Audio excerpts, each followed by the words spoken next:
Hello everyone. तो आज का हमारा टॉपिक है how to install and run XAMPP server on AWS EC2 instance. So अब हम AWS EC2 पे इंस्टॉल करने वाले हैं XAMPP सर्वर और उसे पूरा सेटअप करेंगे और देखेंगे कि कैसे हम हमारी वेबसाइट और डेटाबेस को होस्ट कर सकते हैं एक सिंगल EC2 इंस्टेंस में एंड उसे ऑटो लॉन्च भी कैसे करेंगे।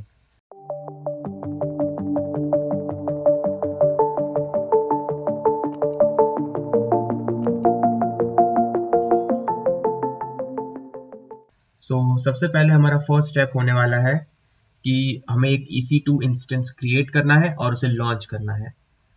सबसे पहले हम आ जाएंगे हमारे डैशबोर्ड पे। यहाँ पे हम जा सकते हैं इंस्टेंसेस के अंदर और यहाँ से हम सेलेक्ट करेंगे लॉन्च इंस्टेंस। यहाँ पे आने के बाद हम कुछ भी नेम दे सकते हैं हमारे इस इंस्टेंस को। मैं नेम दे रहा हूँ डेमो एंड यहाँ पे हम सिलेक्ट कर सकते हैं किस टाइप का ओएस हमें चाहिए हमारे इंस्टेंस के अंदर। मैं अभी अमेजॉन लिनक्स के साथ ही जा रहा हूँ एंड यहाँ पे मैं सिलेक्ट करूंगा लिनक्स 2 एंड नीचे ये T2 माइक्रो को मैं जैसा है वैसा ही रहने दूंगा। एंड यहाँ पे की आप सिलेक्ट कर सकते हैं अगर आपकी कोई पहले से बनी हुई है, अगर नहीं है तो आप यहाँ से नई की क्रिएट भी कर सकते हैं। ये की यूज होगी आपके SSH कनेक्शन के लिए। देन यहाँ पे नेटवर्क सिक्योरिटी के अंदर एक आपको सिक्योरिटी ग्रुप क्रिएट करना होगा या फिर आप पुराना एग्जिस्टिंग भी यूज कर सकते हैं। मेरे पास एक ऑलरेडी क्रिएटेड सिक्योरिटी ग्रुप है जो मैं यूज करूंगा। अगर आप देखना चाहते हैं तो उसके अंदर मैंने कुछ ही परमिशंस दी है जो हमारे इंस्टेंस को काम आएगी वेबसाइट होस्ट करने के लिए, जैसे कि HTTPS इनबाउंड में, HTTP, SSH, MySQL। और MySQL देते वक्त आपको खास ध्यान रखना है कि आपका पोर्ट रेंज 3306 होना चाहिए क्योंकि उसी पे हमारा SQL सर्वर रन करेगा। आप ये ध्यान में रख के ये सारी परमिशंस दे सकते हैं आपके सिक्योरिटी ग्रुप में। अब हम वापस आ जाते हैं हमारे इंस्टेंस सेटिंग पे और कुछ हम चेंज नहीं करेंगे यहाँ पे कॉन्फ़िगरेशन में और हम कर देंगे इसे लॉन्च। अब ये कुछ टाइम लेगा क्रिएट होने के बाद लॉन्च होने में। अब हम वापस इंस्टेंस के डैशबोर्ड पे चले जाएंगे एंड हम वेट करेंगे हमारे नए इंस्टेंस का ऑनलाइन आने का। अब ये पेंडिंग स्टेट है, कुछ देर लगेगी इसे 5 मिनट जैसा टाइम, जिससे ये वापस ऑनलाइन रनिंग स्टेट में आ जाएगा। देन हम इससे कर पाएंगे कनेक्ट। मैं आपको मिलता हूँ जैसे ही हमारा ये इंस्टेंस रनिंग स्टेट में आ जाता है। अब हम यहाँ देख सकते हैं कि हमारा इंस्टेंस का जो स्टेट है वो रनिंग हो चुका है एंड स्टेटस चेक भी 2 आउट ऑफ 2 पास हो चुके हैं। आपका जब भी इंस्टेंस क्रिएट होगा तो 4 से 5 मिनट टाइम लगेगा उसे सेटअप होने में, और जब तक आपके यहाँ स्टेटस चेक 2 आउट ऑफ 2 नहीं हो जाते तब तक आप उससे कनेक्ट नहीं कर पाएंगे। आपको वेट करना होगा जब आप पहली बार अपना इंस्टेंस क्रिएट करेंगे। इंस्टेंस क्रिएट करने के बाद अब हमारा नेक्स्ट स्टेप आ जाता है उस इंस्टेंस से कनेक्ट करना और उसे कॉन्फ़िगर करना। अब हम आ जाएंगे हमारे डैशबोर्ड पे और हमारा जो रनिंग इंस्टेंस है उसके हम लेफ्ट साइड में एक चेक बॉक्स पे क्लिक करके ये कनेक्ट बटन पे प्रेस करेंगे एंड कनेक्ट बटन पे प्रेस करने के बाद यहाँ पे नीचे जो कनेक्ट का बटन है उसके ऊपर क्लिक करेंगे, जिससे हमारा एक और नया टैब खुल जाएगा जहाँ पे हमें हमारे इंस्टेंस का टर्मिनल एक्सेस मिलेगा। अब यहाँ से अब हम हमारा कॉन्फ़िगरेशन स्टार्ट कर सकते हैं। सबसे पहला स्टेप हमारा होने वाला है, हम XAMPP सर्वर को इंस्टॉल करेंगे हमारे EC2 इंस्टेंस पे। उसके लिए हमें सबसे पहले लिंक चाहिए होगी इंस्टॉल करने के लिए। हम एक नई टैब में आ जाएंगे और यहाँ पे सर्च कर लेंगे हम XAMPP डाउनलोड, और यहाँ से हम पहुंच जाएंगे अपाची की ऑफिशियल वेबसाइट पे जहाँ से हम कर सकते हैं XAMPP सर्वर को डाउनलोड। यहाँ पे हम स्क्रॉल करेंगे XAMPP फॉर लिनक्स, क्योंकि ये हमारा लिनक्स का इंस्टेंस है। हमें लिनक्स वर्जन डाउनलोड करना है एंड यहाँ पे हम डाउनलोड बटन पे राइट क्लिक करके कॉपी लिंक एड्रेस कर लेंगे एंड देन हम वापस आ जाएंगे हमारे टर्मिनल विंडो पे और यहाँ पे हम कर सकते हैं wget एंड हम पेस्ट कर देंगे हमारा लिंक। ये कुछ टाइम लेगा और डाउनलोड कर लेगा इंस्टॉलर को, जिससे हम हमारा XAMPP सर्वर इसके ऊपर रन कर पाए। अब ये डाउनलोड हो चुका है। अब आप चाहे तो चेक करने के लिए ls लिख के देख सकते हैं कि आपका XAMPP run installer file download हो चुकी है। लेकिन अब हमें इसे रन करने से पहले परमिशन देनी होगी एग्जीक्यूशन के लिए। वो हम दे सकते हैं chmod +x। ध्यान रखिएगा ये x कैपिटल नहीं स्मॉल है। एंड हम अब ये फाइल का नाम लिख देंगे XAMPP Linux x64 installer and enter कर देंगे। अब हम अगर ls करेंगे तो अब आप देख सकते हैं इसका कलर चेंज हो चुका है, मतलब इसके पास परमिशन है रन होने के लिए। अब हमें इसे रन करना है एज ए रूट यूजर, तो आप चाहे तो सीधा sudo su करके रूट यूजर लॉग इन कर सकते हैं, या फिर आप अपने कमांड के स्टार्टिंग में sudo लगा सकते हैं, जिससे आपका जब भी रन होगा पर्टिकुलर कमांड तो वो as a root user run होगा। तो अब हम लिखेंगे sudo space dot slash and name of the file और हम कर देंगे एंटर। इससे स्टार्ट होगा हमारा इंस्टॉलेशन प्रोसेस XAMPP सर्वर का। सो हम यहाँ पे सारी यस कर देंगे जिससे हमारा इंस्टॉलेशन शुरू हो जाए। ओके, सो ये इंस्टॉलेशन प्रोसेस भी कुछ टाइम लेगा, 1 से 2 मिनट, एंड उसके बाद हम आगे प्रोसीड करेंगे। तो अब हम यहाँ देख सकते हैं हमारा इंस्टॉलेशन प्रोसेस 100% हो चुका है और यहाँ पे हम मैसेज भी मिल गया है, setup has finished installing XAMPP on your computer. तो इसका मतलब है अब हमारे पास XAMPP सर्वर हमारे EC2 इंस्टेंस पे आ चुका है। तो अब हमारा इंस्टॉलेशन कंप्लीट होने के बाद चेक करेंगे कि इसका सर्वर चल रहा है या नहीं। उसके लिए हमारे पास कमांड है sudo /opt/lamp lamp with double P, और फिर से हम लिखेंगे स्लैश के बाद लैम्प और फिर हम लिख देंगे स्टार्ट। ये कमांड एग्जीक्यूट होने के बाद हमारा सर्वर रनिंग में आ जाएगा, अगर वो ऑलरेडी रनिंग नहीं है तो। इफ आपका सर्वर ऑलरेडी रनिंग है तो यहाँ पे आपको मैसेज दिख जाएगा ऑलरेडी रनिंग। अब हम चेक करने के लिए क्या कर सकते हैं, हमारा जो पब्लिक आईपी एड्रेस है उसे हम कॉपी करेंगे और एक नए टैब में ले जाके पेस्ट कर देंगे एंड प्रेस एंटर। तो अब यहाँ पे हम देख सकते हैं हमारा जो XAMPP का डैशबोर्ड है वो हमें मिल चुका है, मतलब हमारा सर्वर परफेक्टली रन कर रहा है हमारे EC2 इंस्टेंस के ऊपर। अब हम चलेंगे हमारे PHP My Admin के डैशबोर्ड पे, बट यहाँ पे हम देख सकते हैं कि हमारे पास एक्सेस अभी फॉरबिडन है। सो हम पहले वो चेंज करेंगे जिससे हमें PHP My Admin का एक्सेस मिल जाए। तो उसके लिए हमारे पास एक कमांड है जो हमें रन करना होगा, जो यहाँ से मैं अभी कॉपी करके पेस्ट कर दूंगा।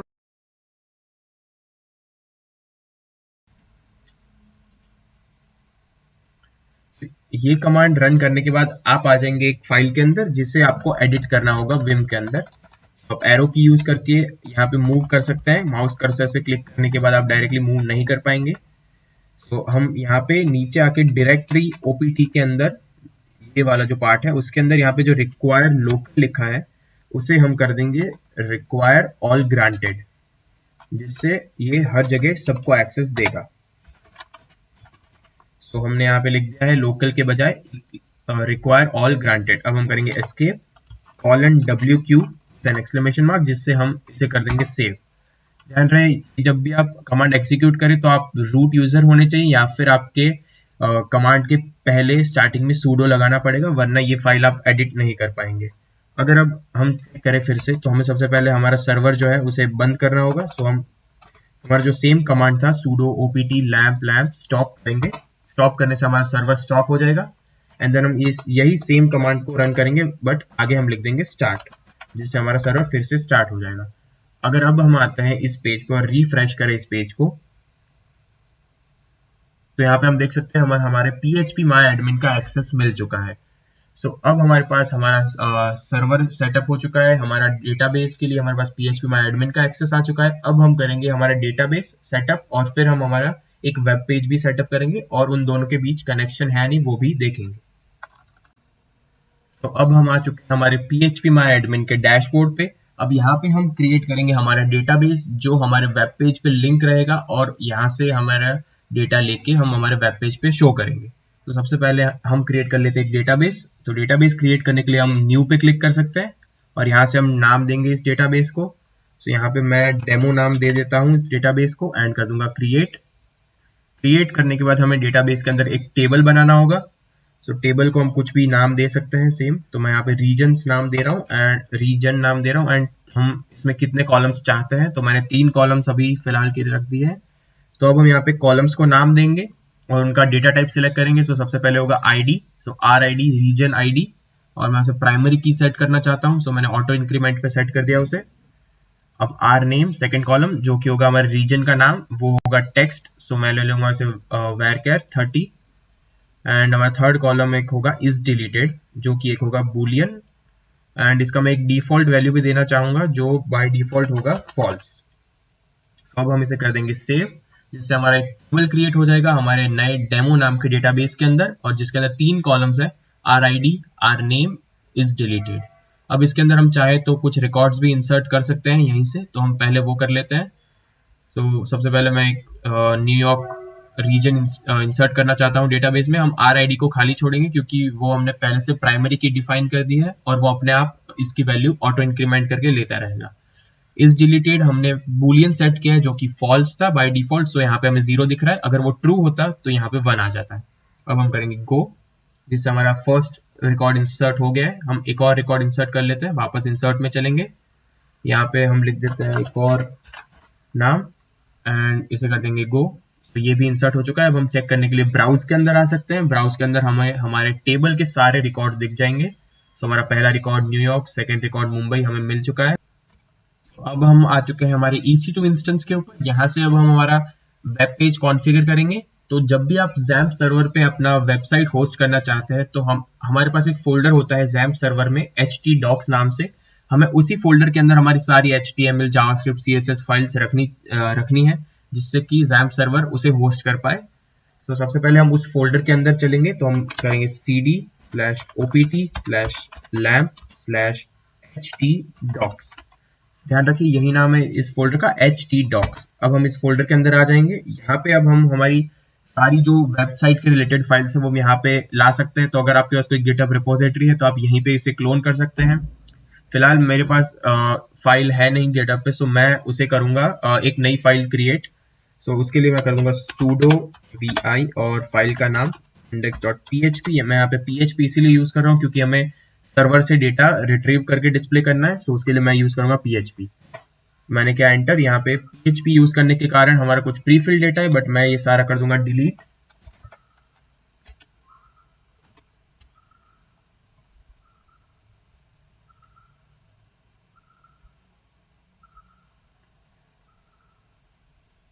एंड डिलीट करने के बाद मेरे पास एक मेरे पुराने प्रोजेक्ट से एक फाइल पड़ी है जिसके अंदर मैंने सारा कोड पहले से कर रखा है। सो मैं वही लेके यहाँ पे पेस्ट कर दूंगा। मैं आपको बता देता हूँ कि इस फाइल के अंदर क्या क्या है। सो सबसे पहले हमने यहाँ पे PHP का टैग स्टार्टिंग में ओपन किया और यहाँ पे हमने एक कॉन नाम के वेरिएबल के अंदर कनेक्शन बनाया है हमारे SQL डेटाबेस के साथ। हमारा जो फर्स्ट आर्ग्यूमेंट है वो है हमारा एड्रेस, कि किस एड्रेस पे हमारा SQL सर्वर है जो रन कर रहा है। तो वो हमारा सेम EC2 मशीन के अंदर है, तो इसलिए वो हम लोकल होस्ट यहाँ पे दे सकते हैं। अगर वो कोई और मशीन में होता तो हमें यहाँ पे उसका IP एड्रेस देना पड़ता। एंड यहाँ पे हमें साथ ही साथ उसका पोर्ट भी देना है जो कि हमारा है 3306। सेकेंड हमारा जो आर्ग्यूमेंट है वो है हमारा यूजर नेम। सो वो बाय डिफॉल्ट SQL में होता है रूट। थर्ड आर्ग्यूमेंट है हमारा पासवर्ड। सो स्टार्टिंग में MySQL के ऊपर कोई भी पासवर्ड नहीं होता है, सो हमने इसे एम्प्टी रखा है। अगर आप कोई पासवर्ड सेट करते हैं आगे चल के तो आपको वो यहाँ पे मेंशन करना होगा। एंड अगला चीज जो है वो होगा हमारा डेटाबेस का नाम। तो यहाँ पे डेटाबेस के नाम में मैं हमारे डेटाबेस का नाम डेमो जो था वो मैं सेट कर देता हूँ। मैं टेस्ट DB को हटा दूंगा एंड यहाँ पे हम मेंशन कर देंगे डेमो। तो हमने यहाँ पे मेंशन कर दिया डेटाबेस का नाम। और ये जो बाद का जो बचा हुआ लाइन है और डाई कुड नॉट कनेक्ट, ये अगर किसी कारण की वजह से अगर हम हमारे डेटाबेस से कनेक्ट नहीं कर पाते तो हमारा ये एरर मैसेज हमें डिस्प्ले होगा, कुड नॉट कनेक्ट। एंड नीचे फिर हमने ये फायर की है क्वेरी, जिससे हम सारा डेटा रिट्रीव करेंगे हमारे SQL डेटाबेस से। एंड नीचे फिर हमारे पास एक सिंपल HTML का टेबल है जिसके अंदर हमने PHP यूज करके उसी डेटा को जो हमने फेच किया है उसे हम डिस्प्ले कर रहे हैं। तो चलिए अब हम इसे कर देते हैं सेव। तो $WQ एक्सक्लेमेशन मार्क एंटर। तो ये फाइल अब हो चुकी है हमारी सेव। अगर आप देखना चाहें तो हम ls कर सकते हैं। ls में हमें दिख रही है हमारी index.php। तो अब हमें करना होगा हमारा वेब सर्वर जो अभी चल रहा है उसे रीस्टार्ट। तो रीस्टार्ट के लिए हम वही पहले स्टॉप करेंगे एंड देन हम उसको वापस स्टार्ट करेंगे। तो opt/lamp/lamp again space stop. And हम इसी सेम कमांड को बस स्टॉप हटा के स्टार्ट कर लिख देंगे और एंटर कर देंगे। और अब हम चलेंगे हमारे, तो अब हम चेक करने के लिए हमारा जो पब्लिक IP एड्रेस है उसके पीछे हम PHP my admin की जगह हम लिख सकते हैं index.php, जो हमारी फाइल का नाम है जो हमने क्रिएट की है। यहाँ पे हमें दिखेंगे हमारे डेटाबेस से आए हुए डेटा एंट्रीज जो हमने एंटर किया था न्यूयॉर्क एंड मुंबई। अगर हम चाहें तो हम एक और एंट्री भी कर सकते हैं। तो यहाँ पे मैं वापस से चला जाता हूँ हमारे PHP my admin के डैशबोर्ड पेज पे और यहाँ से हम वापस रीजन नाम के टेबल के अंदर हम एक और इंसर्ट करते हैं डेटा को और हम फिर से देखते हैं कि वो हमारा वहां पे अपडेट होता है कि नहीं। सो हम कर देते हैं लंदन एंड गो। ये भी हमने इंसर्ट कर दिया है। अगर हम इस पेज पे आके इसे रिफ्रेश करें तो हम यहाँ देख सकते हैं कि एक हमारी तीसरी एंट्री भी आ चुकी है लंदन की। तो अब हमारा जो वेब पेज है वो हमारे डेटाबेस से लाइव कनेक्टेड है। हम चाहे तो और भी HTML आप यूज करके इंसर्ट भी यहीं से करवा सकते हैं। अब हमने ये देख लिया कि हमारा डेटाबेस और हमारा वेब पेज कैसे कॉन्फ़िगर करना है हमारे ज़ैम्प सर्वर पे और उन्हें ऑनलाइन होस्ट कैसे कर सकते हैं। बट अभी हम एक और चीज देखेंगे जिससे हम जब भी हमारा EC2 इंस्टेंस लॉन्च करेंगे हमारा सर्वर ऑटोमेटिकली ऑनलाइन आ जाएगा। हमें हर बार ये कमांड रन करने की जरूरत नहीं पड़ेगी। अगर आप ये कॉन्फ़िगरेशन नहीं करते हैं तो आप जब भी अपना EC2 इंस्टेंस लॉन्च करेंगे तो आपको उसके बाद उससे कनेक्ट करना होगा और ये स्टार्ट बट आके स्टार्ट वाला कमांड एग्जीक्यूट करना होगा आपका सर्वर स्टार्ट करने के लिए। बट अब मैं आपको जो कॉन्फ़िगरेशन दिखाने वाला हूँ वो आप करेंगे तो आपको हर बार आके ये स्टार्ट वाला कमांड एग्जीक्यूट करने की जरूरत नहीं रहेगी। आप जैसे ही अपना EC2 इंस्टेंस अपने डैशबोर्ड से लॉन्च करेंगे वैसे ही आपका सर्वर भी ऑनलाइन आ जाएगा। अगर आप देखना चाहे तो मैं सबसे पहले एक काम करता हूँ, मैं अपने EC2 इंस्टेंस को स्टॉप कर देता हूँ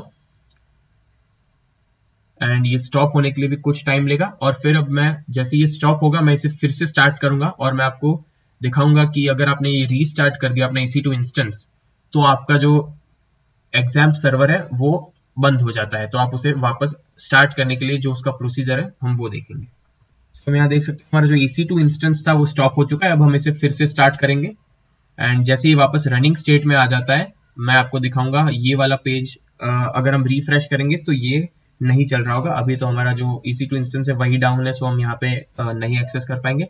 बट जब जैसे ये पेंडिंग से रनिंग स्टेट में आएगा तब भी हम इसे एक्सेस नहीं कर पाएंगे क्योंकि हमारा जैम सर्वर ऑफलाइन होगा। हमें उसे ऑनलाइन लाने के लिए ये वाला जो कमांड मैंने आपको बताया वो आपको एग्जीक्यूट करना होगा। सो वो आपको बार बार ना करना पड़े उसके लिए जो सेटिंग है हम वो अभी करेंगे। उसके बाद हम इससे फिर से कनेक्ट करेंगे।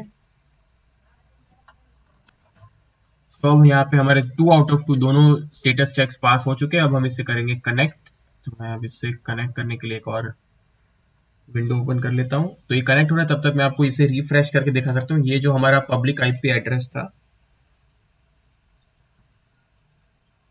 हम इसे ओपन करते हैं एक और नई टैब में और यहाँ पे हम देख सकते हैं ये कनेक्ट नहीं कर पा रहे क्योंकि हमारा जो जैम्प सर्वर है वो भी ऑफलाइन है। अगर हम कमांड लिखते हैं उसे ऑनलाइन लाने के लिए sudo/opt/lamp/lamp start। तो अब हम यहाँ पे अगर इसे रिफ्रेश करें तो हम देख सकते हैं कि हमारा जो सर्वर है वो ऑनलाइन आ चुका है और यहाँ पे हमारा जो डेटा है वो हमें शो हो रहा है। तो अब हमें ये जो बार बार इंस्टेंस को रीस्टार्ट करने पे ये जो कमांड एग्जीक्यूट करना होता है वो अगर हम ऑटोमेट करना चाहें उसके लिए मैं आपको स्टेप्स दिखा सकता हूँ। इस काम के लिए जो हमारा पहला कमांड हमें जो एग्जीक्यूट करना है वो है ये sudo cp opt lamp lamp और उसको हम कॉपी करेंगे etc डायरेक्टरी के अंदर जो init.d है वहां पे। तो ये कॉपी कर लेने के बाद अब हमारा नेक्स्ट कमांड, तो कॉपी करने के बाद हमारा नेक्स्ट स्टेप है sudo chk config dash dash add lamp। ये हो जाए अब इसके बाद हमारा सेटअप कंप्लीट हो चुका है। अब हम जब भी हमारा EC2 इंस्टेंस शट डाउन करके वापस स्टार्ट करेंगे तो हमारा जैम्प सर्वर भी उसी के साथ automatically without executing the command to start the server वो अपने आप ऑनलाइन आ जाएगा। तो हम ये चेक करने के लिए सबसे पहले हमारा जो EC2 इंस्टेंस है उसे शट डाउन कर लेंगे एंड उसे फिर वापस ऑन करेंगे। तो यहाँ पे हमारा सिलेक्टेड है डेमो एंड उसे कर देंगे हम स्टॉप अगेन। ओके तो हम इसे अब स्टॉप होने के लिए वेट करेंगे एंड स्टॉप होने के बाद हम इसे करेंगे अगेन स्टार्ट। तो हमारा डेमो EC2 इंस्टेंस स्टॉप हो चुका है। हम इसे करेंगे फिर से स्टार्ट एंड हम वेट करेंगे कि ये रनिंग स्टेट में आ जाए विथ 2 स्टेटस चेक्स। और तो अब हमारा जो EC2 का इंस्टेंस है वो वापस रनिंग स्टेट में आ चुका है with 2 out of 2 status checks passed. अब हम हमारे पब्लिक IP पे वापस चलेंगे एंड यहाँ पे हम देख सकते हैं कि हमारा जो जैम्प सर्वर है वो ऑलरेडी रनिंग है without executing any command and without even connecting to the EC2 instance. तो ये था हमारा complete setup from start to end. हमारा जैम्प सर्वर को इंस्टॉल करने से लेकर उसे कॉन्फ़िगर करना और हमारा जो डेटाबेस है उसे हमारे वेबसाइट के साथ कनेक्ट करना और हमें डेटा डिस्प्ले भी करवा लिया एंड हमने ये भी कॉन्फ़िगर कर दिया कि अब हमारा जैसे ही इंस्टेंस स्टार्ट होगा उसी के साथ हमारा जैम्प सर्वर ऑटोमेटिकली लॉन्च हो जाएगा। So thank you for watching. If you have any question or any doubt, feel free to ask in the comment section below. I will answer you as soon as I can. Thank you for watching. Bye and have a nice day.